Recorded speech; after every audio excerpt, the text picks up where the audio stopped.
Mr. Butler. Present. Mr. Durkin. Present. Mr. Farris. Mr. Hallinan. Present. Mr. Holtham. Present. Mr. Kofel. Present. McHale present. Mr. Summa. Present. Mr. Muracco.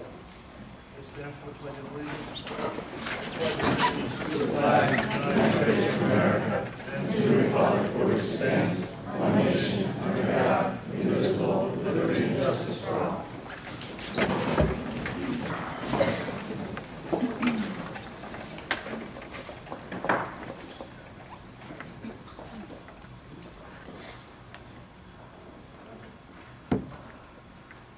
We have an executive session. What day was that? It's not on Monday the 21st. I did not think we had an executive session Monday the 21st. We'll go for reading up public discussion. Name and address. My name is Hallinan. I live at 1621 Monroe Avenue, Dunmore, Pennsylvania. I'm concerned grandmother of students who are in the school. I'm concerned because I'm an educator that worked in both elementary and this high school. Now, I know before I start that having a principal certificate entitles someone now to be able to teach from kindergarten up to senior or 12th grade. But I want to remind you that all the principals that taught in this school or worked in this school were secondary principals, secondary background, worked here, taught, and knew the secondary system. Also in the elementary system, all the principals that worked over in that school were elementary people. They were elementary certified, they worked in there. Now I heard a rumor that was taking somebody from the elementary, putting them over into the high school. This person, Mr. Quinn, did an excellent job over in the elementary center, has a good system over there, is a good teacher over there, what taught there, 6th grade. Now we're taking him and we're going to put him over in this high school. He has no experience in the high school, he has no experience in elementary or secondary education. Now you're taking Mr. Kofel, who you were hired to work on curriculum, which he's been doing all summer long, and also was secondary, his strong suit. Now you're going to put him over into the elementary school. This is what I heard. And you're going to let him over there. Now Mr. Quinn has to come over, catch up on all that's going on over here. Now I know from being a teacher that elementary and high school are two different things. Not, we can say that if a teacher doesn't like a particular principal, that teacher will lose his passion and does his job. It has nothing to do with the principal. Now, I can understand why you're taking somebody who's doing a fine job over there and putting him over here, and why you're taking somebody who was hired to do a job here and putting him over here. Now, I also know that this is a 1-year contract deal. That's what I heard. So that, in other words, at the end of this year, if that's not working, we're going to put them back. Now, who is getting hurt by that kind of a system? Is it the principals? No, because they're coming, they go back and forth. It's students that you represent, this board represents, that is going to be hurt. So they're the guinea pigs in this experiment. Anyone else?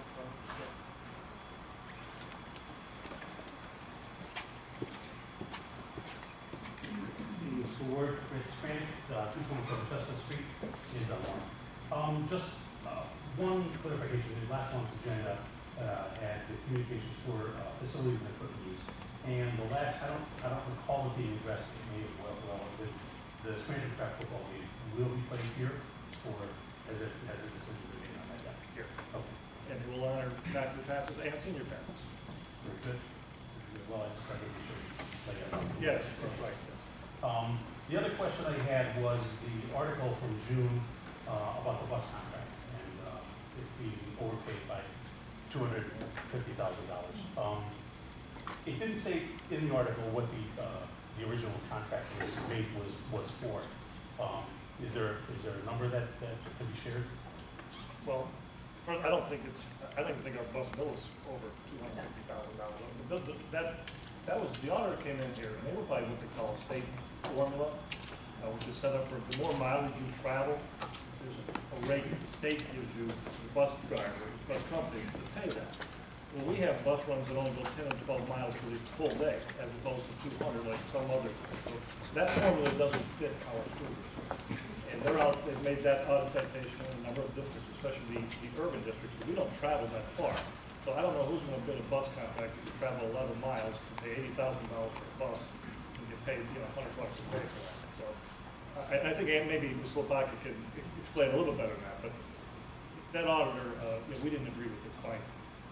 So they're going strictly by their formula. But state formula regulation does not work for smaller districts, and that's why we contract with Keith, and we got a very minor increase year after year for a 5-year contract with them, which I thought was a very fair deal. We will go out to bid because that was recommended by the auditor, and we'll see what we get with other contracts. But going out to bid doesn't necessarily mean that we will get a bid that will fit to the state contract either. Because of our district and the way we look. We'll go out to bid and get the best price for the next contract, but smaller districts, it does not work for. That was really overstated, $250,000. I don't know what our total transportation bill, but isn't it $270 or something? Maybe it's $300,000. Like, we didn't overpay by $250,000. No, I think the total bill. The state formula is this, and your bills are this, and then there's a difference with that, but it doesn't mean that we wasted money. And that's what is misconstrued in the paper. That's all right. Mr. Farris, just to follow up. The refreshment stands are going to be operated by us. That's okay. Yeah, the music boosters and the midget football, they have all those concession stands. So that game will be a highly attended game, so it's good for everybody here. Anyone else?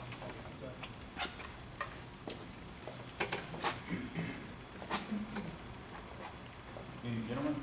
My name is Tom Nolan. My family and I live at 1703 Lake. First, I'd like to thank each of you for following through on something we discussed last meeting, and that was to have the trees removed so that the light can shine on the garage. And we're optimistic that now that they're down, we're going to see a decrease in the amount of mold that's growing on our garage. I wanted to follow up on something Mr. Cranick mentioned. I haven't had a lot of chance to study in detail, but I agree with Mr. McDonald in that the newspaper article concerning the auditor's finding with respect to the bus contract did not list all the details that the auditor report listed. My experience has been that an audit is very thorough and I guess it's necessary, but it's very uncomfortable. And sometimes the findings are not what we would expect them to be. And I say that in this case because the previous audits that I've reviewed from the Auditor General's office with respect to Dunmore School District did not indicate any problems of this sort, any problems of this magnitude.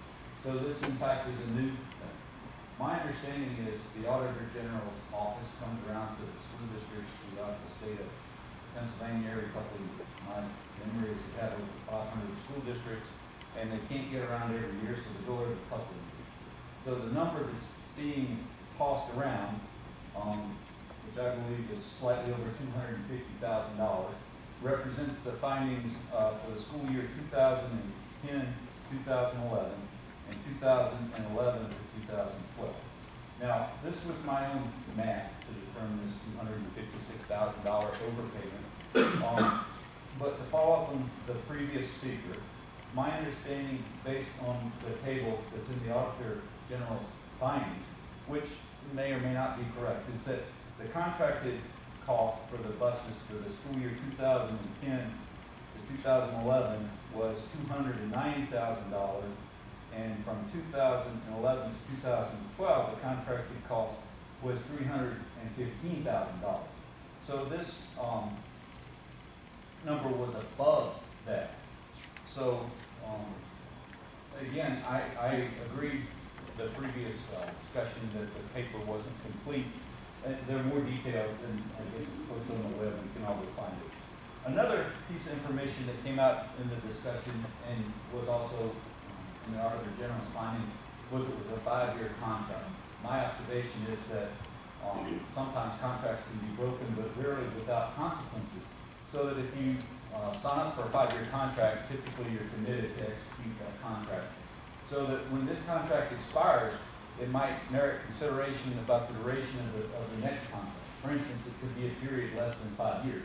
That way, if something was discovered in year 2 or year 3 that wasn't happening, you would have the option to start.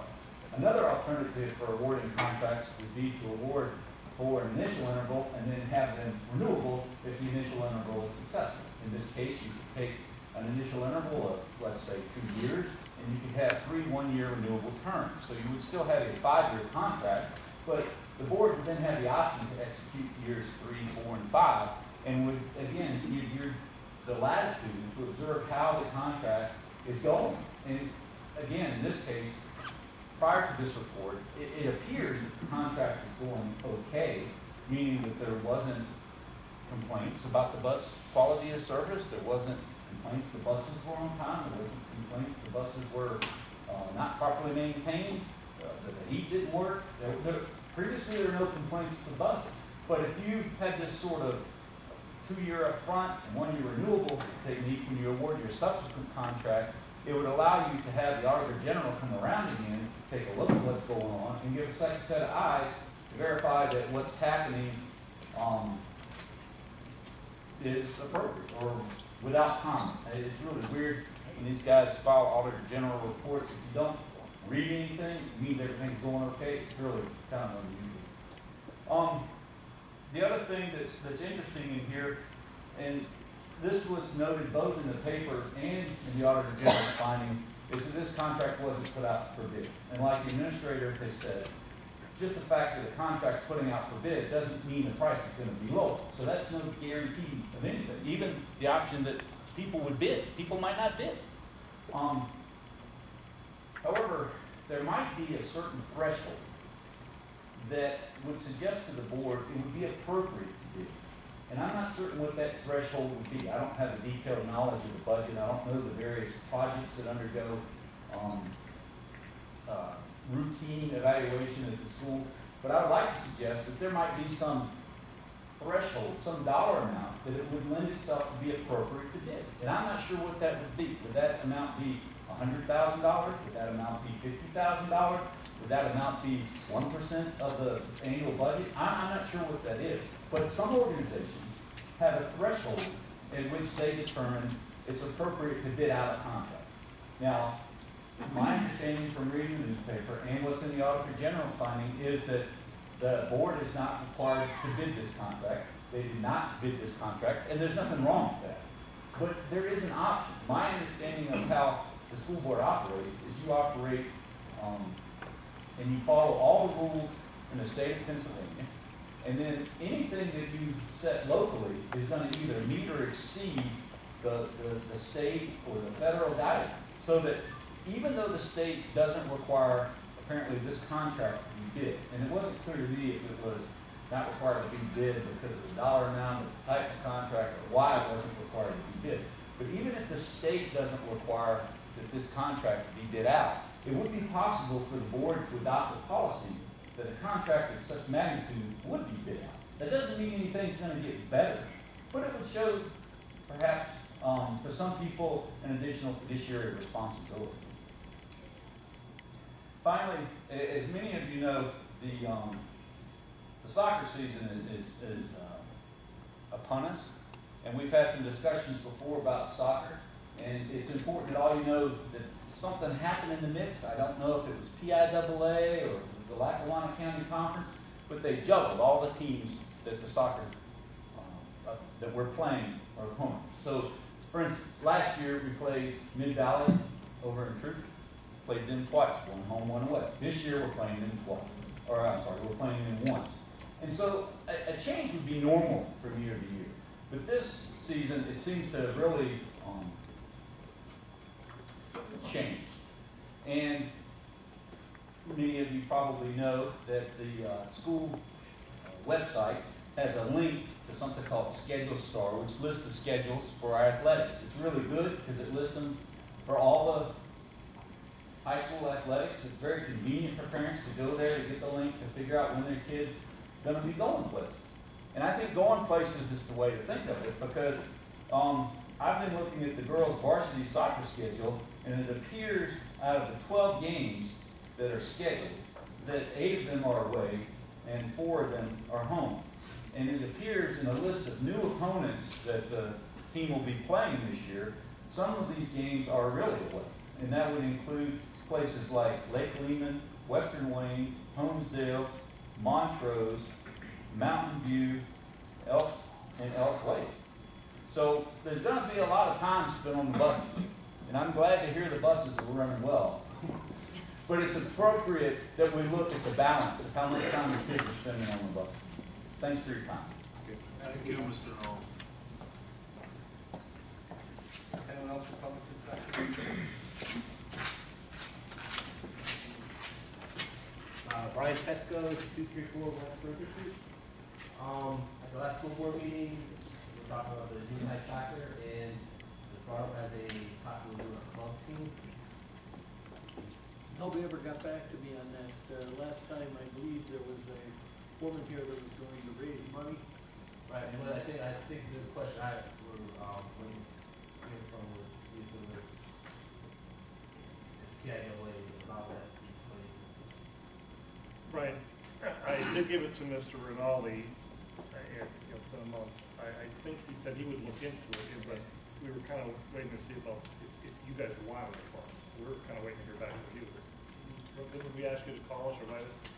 If you would hear back if you wanted a real club, because I think it was a discussion last month, and people weren't sure that they wanted to do that, and how you were going to get these kids to the soccer matches and all that. When we talked about the cost, and somebody said, well, I'll raise $15,000. And we said, okay, well, let us know tomorrow. If you think that that's something you can do, we'll do it. No one ever called us. Well, where's the stamp around this? The lady with Melanie Mara, who it was? No. I tried to contact her. I think the deal was that we had to do the financing through Nonprofit. a nonprofit organization, and that was Well, our did she whole- have any idea of that? Because she stood here that night and practically guaranteed everybody everything. No, Trying to sort of make everybody up here look bad. yeah, no, I don't think she thought she was gonna get in touch with the Lions group, but she never got back in touch with me, so.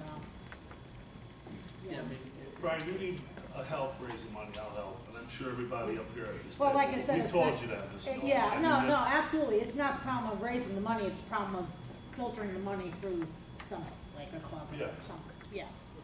So that's our problem right now, so.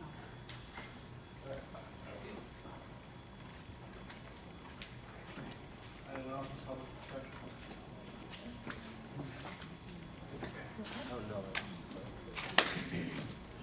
Gary Muracco, 411 Fifth Street. It's kind of difficult for you to come up here and talk to you guys about your employee. But I have a son here, and I would start sensing your freshman. This is a big change for him. This is constant. He hasn't had a year where he had a full-time principal. And it's, as a taxpayer and as a parent, I'm frustrated.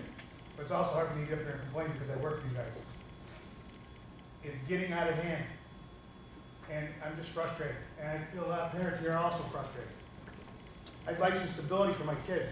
I'm not only a taxpayer, I'm a concerned parent. And I've had enough. I don't know what more I can say to you guys. Joe, I've talked to you. There's nothing more I can say. Guys, I'd just like some stability for my kids. If it was last year and I could take the money from here and put my kid in Mid-Valley, I would. And this is a guy that went to Dunmore his whole life, loved this school, loved this town. And I can honestly get up there and say, I wish my son was somewhere different. Freshman year, he lost his principal. Okay. Then he gets a new principal, and he shows up for half the year. These guys know one person, Hop. He's the guy who ran to it. And it's sad that you guys don't feel that. That's all I want to say.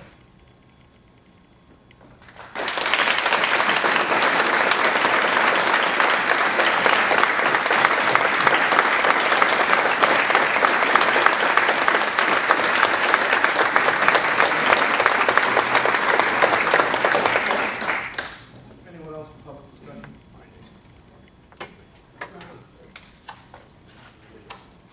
I'll speak up a little bit. I'm just the oldest guy in here, and I have a total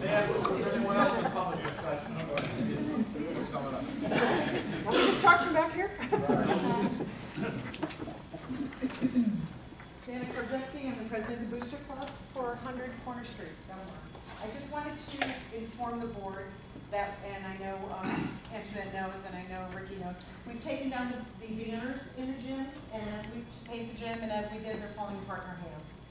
So, well, some of them, Rick, okay? What I'd like to do is make Dunmore look as proud as we all are with our banner system. And I've researched a couple different places that I'd like to get banners from, and I want to convert to vinyl banners. They're called Add-A-Year. They're lifetime once we pay for them until we fill it up.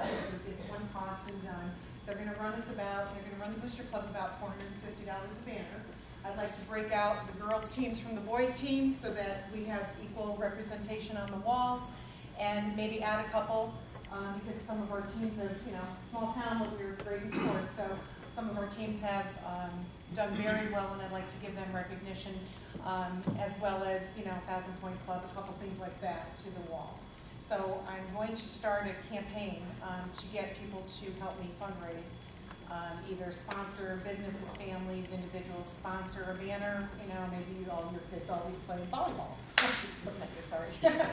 Maybe the Dempsey one is sponsored, and I'm not saying that, but something like that, to get the banners up, and then it'll all look uniform, kind of like Valley View Stadium has nice vinyl ones. If you're up there, you can look at those. It's similar to that.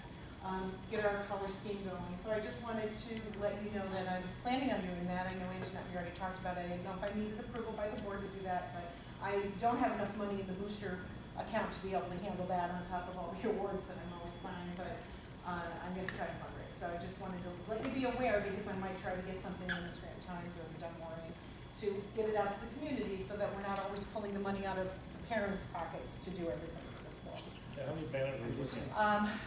I think we're going to probably be about 12 banners.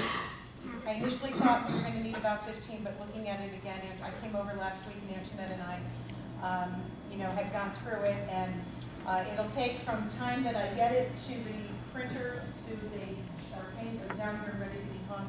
It's going to be about 3 to 4 weeks. So we could technically, if I move quick, we could actually get this going through the beginning of school, which I'd like to do. So I hope I have your support and spread the word, because I need banners to take care of. And on another note, Mr. Nolan, for the teams going on the buses, if I could just interject, my daughters have been doing volleyball and they travel to quite distances. Talk to Sue Dempsey, because we made like a meal thing. Right, we did a meal. And it helps so that you're not running through Burger King. Exactly, and we feeding them had that way. parents do a meal last year. It's a nice way, it's not a huge cost to any one parent, everybody does it. So you might want to, you know, or see me later, or give me a call and I'll tell you how that works, because that seems to help with that. Okay? Janet, for Yes. one, I'd like to thank you personally for the job that you do. It's a Oh. thankless job. You've had it for a few years now. I can tell you, I know what you go through. That, you do an outstanding job. Thanks. I think you deserve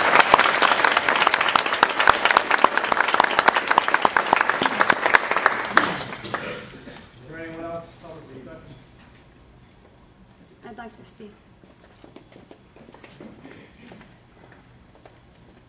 Hi, I'm Terry Wilson. I live at 1530 Madison Avenue. I have 2 children, one going into 9th grade and one going into 7th, and 3 graduates.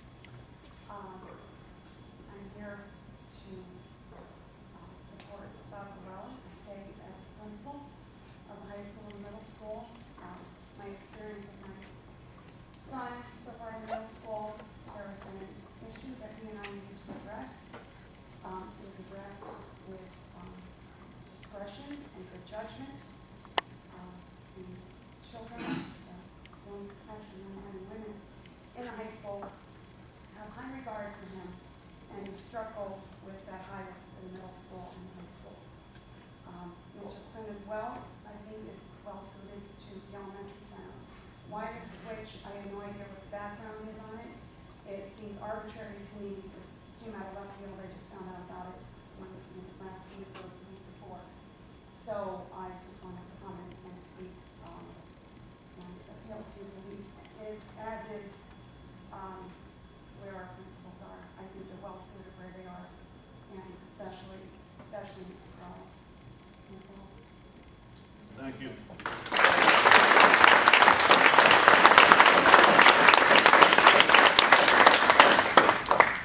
there anyone else for public discussion?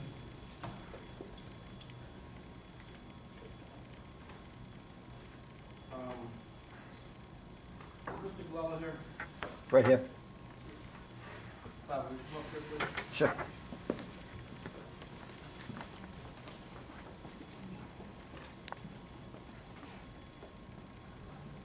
All 9 members of the board decided a change needed to be made. Mr. Gullo came and spoke to us and asked to be moved. I'm saying that in front of Mr. Gullo, in front of all of you, so everyone knows the truth. I believe the truth is the best way to rock and roll here. Mr. Gullo requested to move from the high school to the elementary school. And the board wanted to change for numerous reasons. There's personal reasons I'm not going to be, I can't do it. Is there anything I can say about it? Sure, I prefer to talk to the students, because you guys are the ones that matter. The adults don't take offense to that, but I'm in this business because of you guys, the kids, not the adults, not parents. The past 2 years has been extremely difficult from a personal and professional, those two standpoints. The superintendent and I have had many conversations. They want change. They want a certain outcome. They're not going to get that outcome unless the change is made. I've been doing this long enough. I've worked with incredible colleagues and superintendents and people who have a vision and know where they want to take the district. And there's things that need to change in this district from a high-stake testing standpoint and so on. And I'm at a point where doing this for 10 years now that I know where my skills lie. And I know where I could be most effective. I appreciate that you're here. Mrs. Hilson, I really appreciate those words, and I appreciate the students here. You may be here for a number of reasons. You may not even know why you're here. You might have just came along with some friends.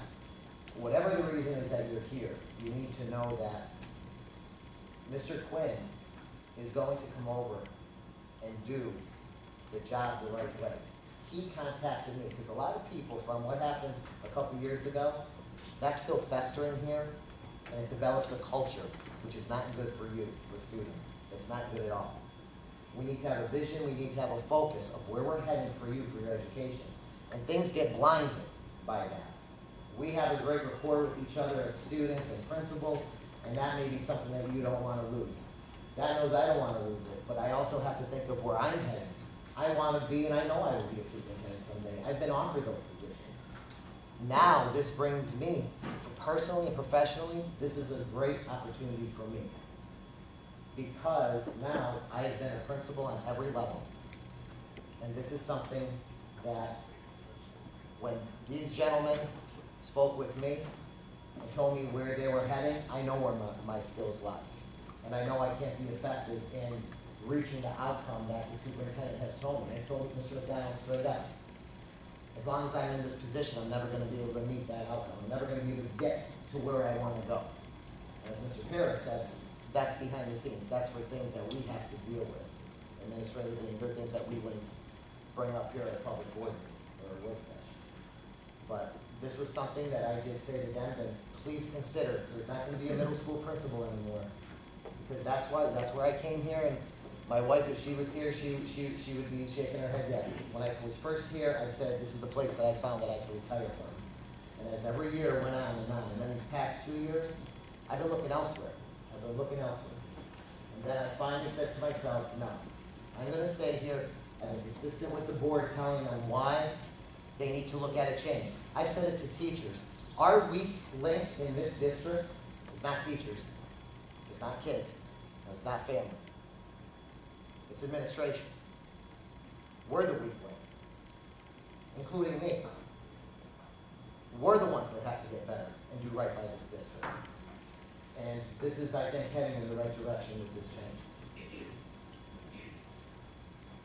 Thank you, Mr. Gullo. Thank you.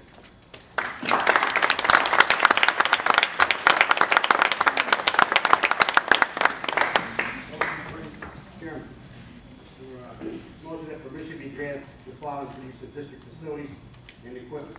To approve the Dunmore Police Department National Night Out, August 7th, 2014, Montana Music Company, the concession trailer. To approve the Dunmore Lions White Team Day, August 29th, 2014. Use of district facilities is subject to the conditions established by the Dunmore School District. May not conflict with any regularly scheduled activities. Motion by Mr. Muracco. Second. Second by Mr. Summa, all in favor? Aye.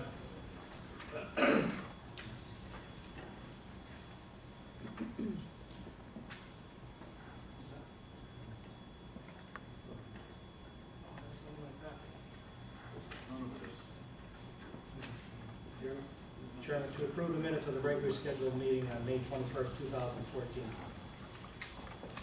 Motion by Mr. McHale. Second. Second by Mr. Hallinan, all in favor? Aye.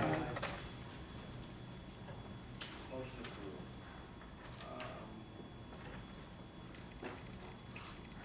Motion to appoint Lisa Andrews as long-term substitute teacher until January 16, 2015, in accordance with the agreement with the Dunmore Federation of Teachers. So moved. Mr. Holtham, motion by Mr. Holtham, second by Mr. Hallinan, all in favor? Aye. Ayes have it. You have to have a vote. Sorry? An appointment, there has to be opposed. You just can't say the guys have it, you have to vote. All in favor? Opposed? Ayes have it. Motion to appoint Ashley Verastro as a teacher in accordance with the Dunmore agreement, with the Dunmore Federation of Teachers. Motion by Joe Muracco. Second by Mr. Kofel or Mr. Summa? Mr. Summa. All in favor? Aye. No? Ayes have it. Motion to appoint Jamie Holtham as a teacher in accordance with the agreement with the Dunmore Federation of Teachers. So moved. Motion by Mr. Kofel, second by Mr. Hallinan. All in favor? Aye. Nay? Ayes have it. Motion to approve the transfer of Mr. Matthew Quinn from principal of Dunmore Elementary Center to principal of Dunmore High School. This transfer will be interim for a one-year period. Salary for the position will be adjusted according to Act 93 agreement effective July 29, 2014.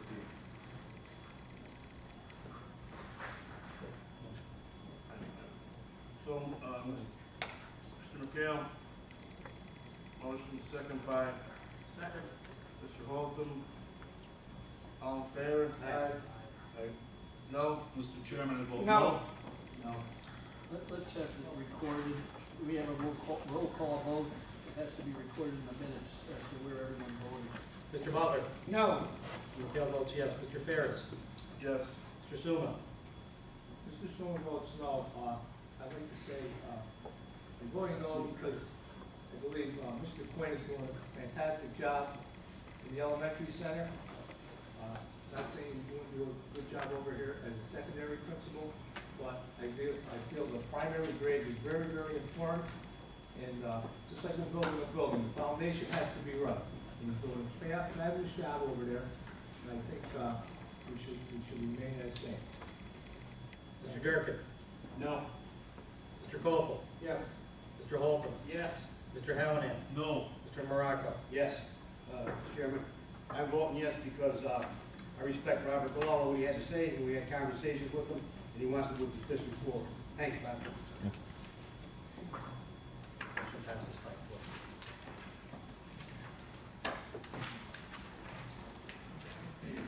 Motion to approve the transfer of Mr. Robert Blau from principal of Dunmore High School to principal of Dunmore Elementary Center. This transfer will be temporary for a period of 1 year period. Salary for this position will be adjusted according to the Act 93 agreement effective July 29, 2014. Second. Motion by Mr. Muracco. Second by Mr. Kofel. Voice vote, please. Mr. Butler? No. Mr. McHale votes yes. Mr. Farris? Yes. Mr. Summa? No. Mr. Durkin? No. Mr. Kofel? Yes. Mr. Holtham? Yes. Mr. Hallinan? No. Mr. Muracco? Yes.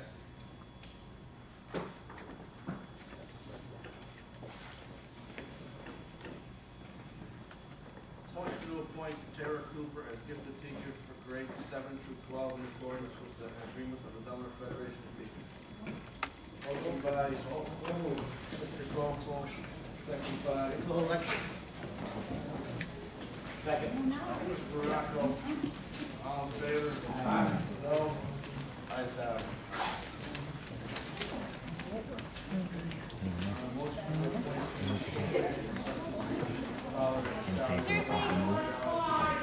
Motion by Mr. Kofel, second by Mr. McHale. All in favor? Aye. No? Ayes have it. Motion, please. Chairman. Mr. Holtham. Motion to approve changes to the Dunmore Junior Senior High School attendance policy. Motion by Mr. Holtham. Second. Second by Mr. Hallinan. All in favor? Aye. No? Ayes have it.